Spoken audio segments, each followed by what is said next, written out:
And we're back again.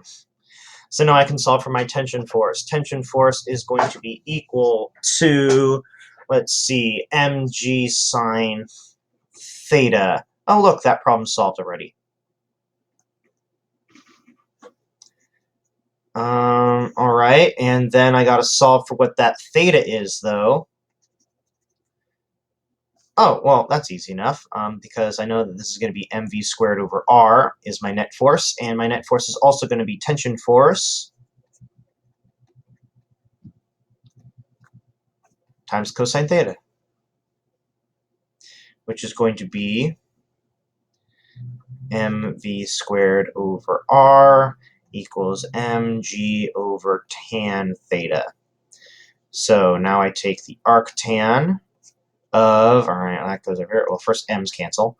That goes over there, stuff goes over there, gr over v squared equals theta. Oh, but first let's double check to make sure that this here is actually theta, like I said it is. Okay, if that's theta, so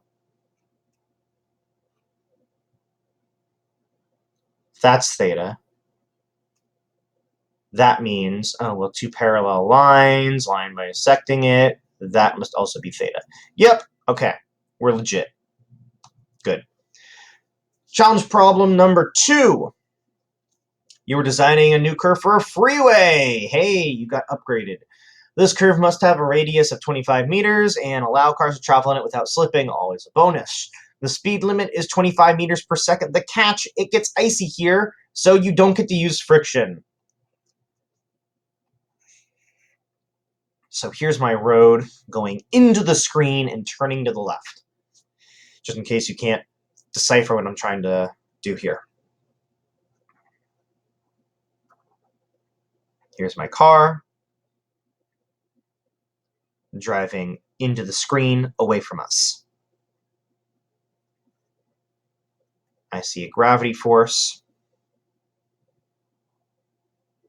I see a normal force and no friction.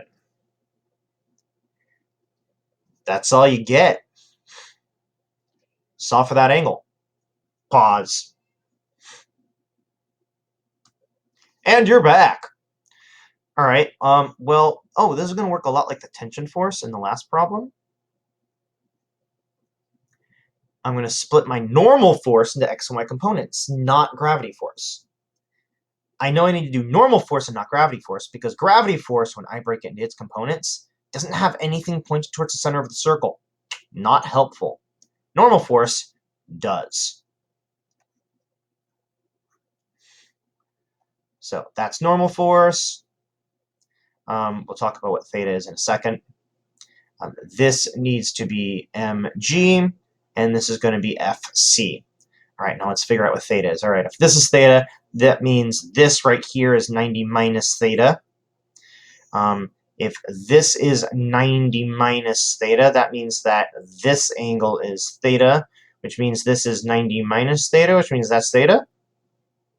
Oh, I think I just confused myself. All right, let's redraw.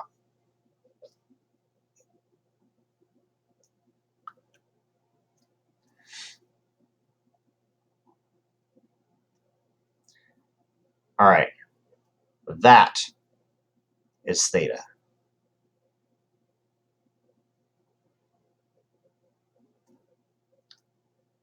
This is 90 minus theta. Here to here is 90.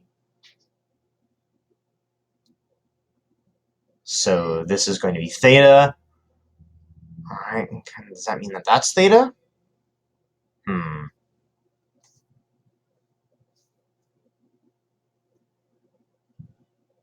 I believe it does. Because if this is 90 minus theta, and that's 90, that means that that's theta. That means this would be 90 minus theta, and that would be theta. Oh, gosh, now I'm getting myself confused. All right, give me a sec. Sorry, I'm a little sick, if you remember. So I'm claiming that as, being responsible for me not being able to do this trick.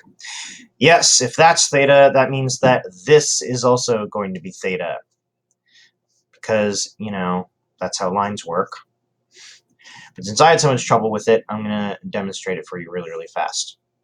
All right, there's that, and there's that. Here's my slope, here's my ramp, good stuff, but I'm going to carry that up just to make it pretty, because this will do double duty for gravity. All right, then we got the normal force coming in something like that, and then we got that. All right. So I just extended all of the lines to make it a little easier to see the geometric relationships.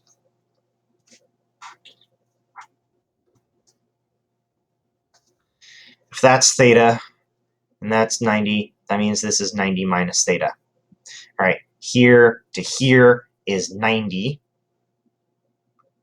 If this is 90 minus theta, that means this is theta. Here to here is 90, so if that's theta, that means that's 90 minus theta, and if that's a right angle, that means that is theta. Good job, Mr. Saslow. That just only took you way too long.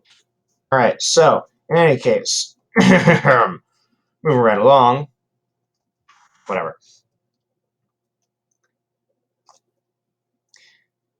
We're finding the angle.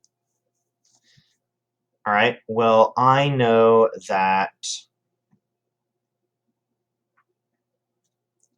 that's theta, that's mg, that's fn, that's fc. This is also going to be mg cosine theta. Sorry, this is also going to be fn cosine theta, which means this is going to, fn is going to be mg over cosine theta, which means we're going to end up with mv squared over r equals fn sine theta, where fn is mg over cosine theta, where sine theta over cosine theta gives me tan theta. I rearrange all of that, and I get arctan of, m's cancel. Let's see, that's a v squared over gr equals theta. All right, that should be the end. And if it isn't, try to find out what height is geosynchronous orbit, but not by looking it up, but by solving for it. Your big hint, that's coefficient, that's the mass of the Earth, that's the mass of your satellite, that's the distance between the center of the Earth and the satellite. Same as that. That is going to be the mass of the satellite, and this is the speed of the satellite, where the speed of the satellite is going to be 1 revolution every day. That's what geosynchronous means. All right, there you go. Do something or something.